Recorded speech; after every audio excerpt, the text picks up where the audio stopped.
السلام علیکم۔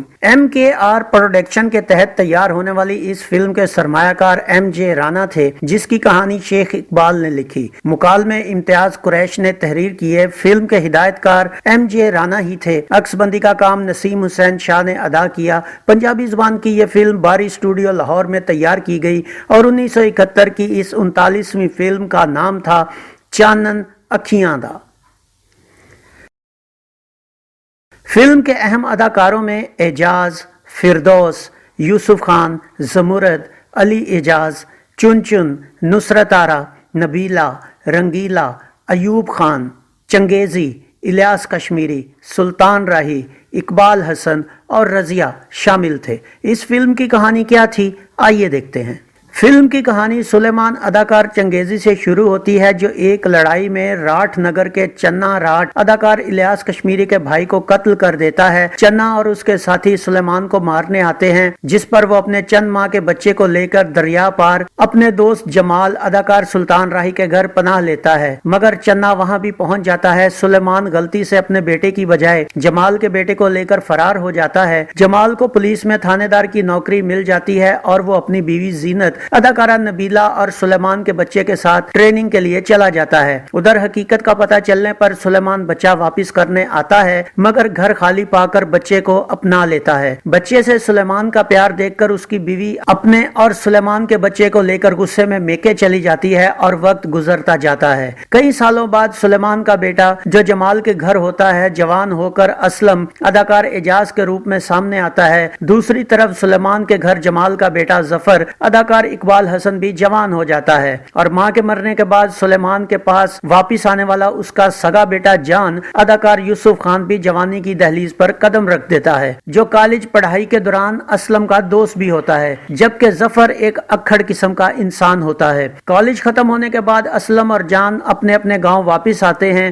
اسلم راٹھ نگر کے چنا راٹھ کی بھتیجی ناجو اداکارہ فردوس سے محبت کرتا ہے۔ دوسری طرف جان کو واپس آتے راستے میں جندو اداکارہ زمرد ملتی ہے، جو جان کے دل میں اتر جاتی ہے۔ ادھر ظفر بھی ناجو کو پسند کرتا ہے۔ چنا راٹھ اسلم کے ساتھ ناجو کی شادی طے کر دیتا ہے۔ اس بات کا پتہ چلنے پر ظفر اسلم کو مارنے اس کے گھر پہنچتا ہے، مگر وہاں جمال اور زینت کی باتیں سن کر جان جاتا ہے کہ اسلم جمال کا نہیں بلکہ چنے راٹھ کے بھائی کے قاتل سلیمان کا بیٹا ہے۔ شادی والے دن ظفر شادی والے گھر میں چنے راٹھ کے سامنے یہ راز کھول دیتا ہے، جس پر چنے اور جمال میں ٹھن جاتی ہے۔ اسی محفل میں موجود جان بھی وہاں ظفر کی مخالفت کرتا ہے، لیکن بارات واپس چلی جاتی ہے۔ ظفر چنے کو معاشرے کے تانوں سے ڈرا کر ناجو سے اپنا رشتہ طے کر کے اپنے باپ سلیمان کو آ کر بتاتا ہے، جو نام بدل کر حیدر کے نام سے رہ رہا ہوتا ہے، مگر چنے راٹھ کا نام سن کر سلیمان دہل جاتا ہے اور انکار کر دیتا ہے۔ اسی اسنا میں وہاں جان آ جاتا ہے اور سلیمان کو ظفر کی اوچھی حرکت کا بتاتا ہے۔ سلیمان کو جب جان سے اسلم کی حقیقت اور جمال کا نام پتہ چلتا ہے تو وہ سمجھ جاتا ہے کہ اسلم اسی کا بیٹا ہے۔ جان کے بلانے پر اسلم ان کے گاؤں آ کر اپنے حقیقی باپ سے ملتا ہے، جسے وہ نہیں جانتا ہوتا۔ اب ایک دن چنا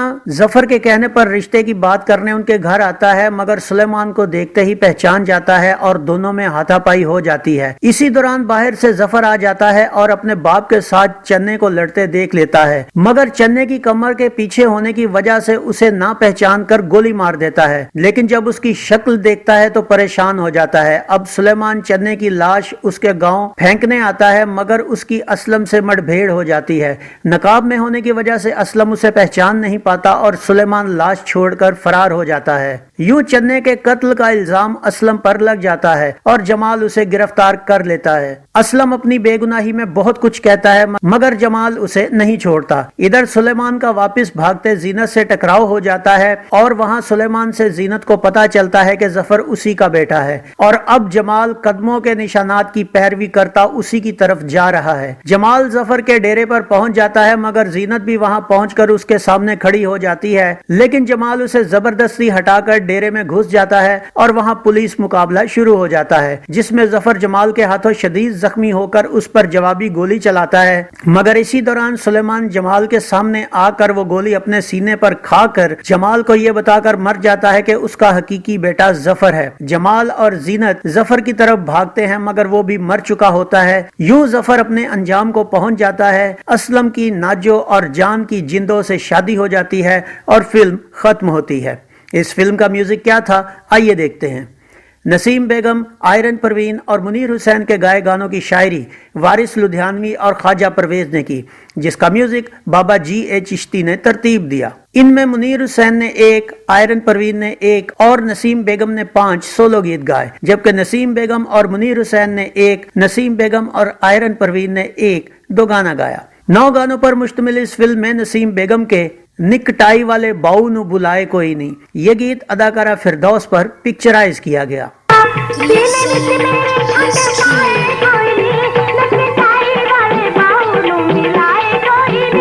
دلدار دی سیٹی سن کے جی دل اڈ اڈ وانگ پتنگ جاندا یہ گیت اداکارہ فردوس پر عکس بند ہوا۔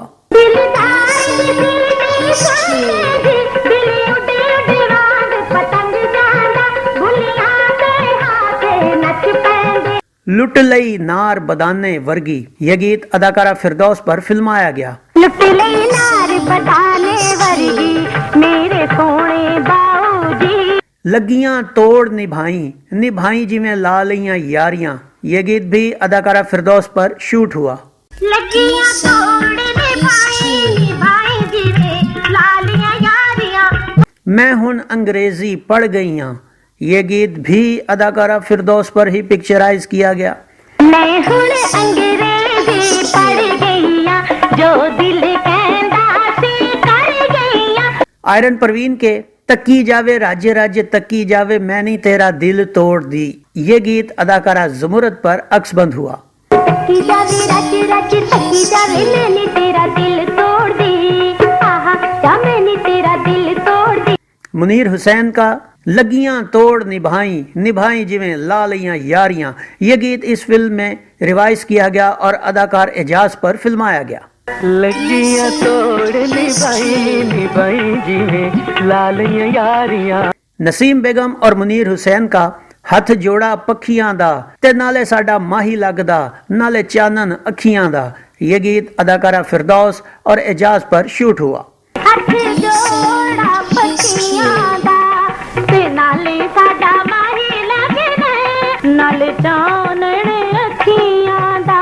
نسیم بیگم اور آئرن پروین کا مست جوانی انیاں پیچھے لگ کے رل گئی مائے یہ گیت اداکارہ چن چن اور نصرت آرا پر پکچرائز کیا گیا۔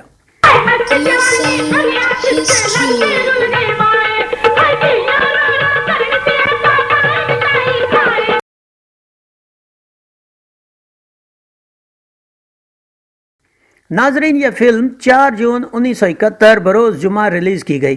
کراچی میں اسے ریگل، پیراڈائز، ایمپائر، نشاط، راولپنڈی کے ریالٹو اور لاہور کے نشاط میں ریلیز کیا گیا۔ اس فلم کی کہانی، گانے، اداکاری اور ڈائریکشن سب کا معیار بہت اعلیٰ تھا، مگر حیرت کی بات ہے کہ ناظرین نے یہ فلم یکسر مسترد کر دی۔ حالانکہ فلم میں کوئی ایسی بات دیکھنے میں نہیں آتی کہ اس میں کوئی خامی نکالی جا سکے، پھر بھی اس فلم کا زیادہ سے زیادہ دورانیہ 9 ہفتے تک کا رہا۔ یوں یہ فلم شاندار اور بے مثال ہونے کے باوجود کسی بھی درجہ بندی میں شامل ہوئے بغیر فلمی تاریخ کا حصہ بن گئی، اور شاید اسی کو ہی قسمت کہتے ہیں۔ تو یہ تھا فلم چانن اکھیاں دا کا ایک مکمل ریویو۔ امید ہے آپ کو ہمارا یہ ویڈیو پسند آیا ہوگا۔ ویڈیو پسند آیا ہو تو اسے لائک کیجئے۔ گلفام کو اجازت دیجئے، اگلے ویڈیو میں ایک نئی فلم کے ریویو کے ساتھ آپ کے سامنے دوبارہ حاضر ہوں گے۔ اپنا بہت سا خیال رکھیے گا۔ اللہ آپ کا حامی و ناصر ہو۔ اللہ حافظ۔